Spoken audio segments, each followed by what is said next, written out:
Персонажи головоломки 2 на казахском языке. Ой жұмбақ 2 кейіпкерлері. Радость, қуаныш, қуаныш.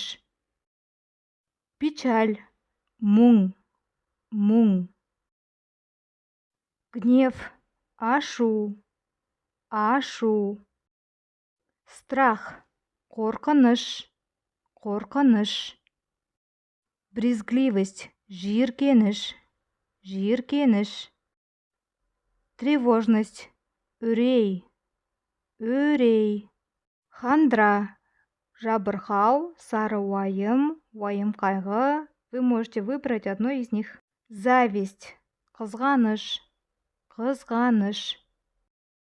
Стыд, уят, уят.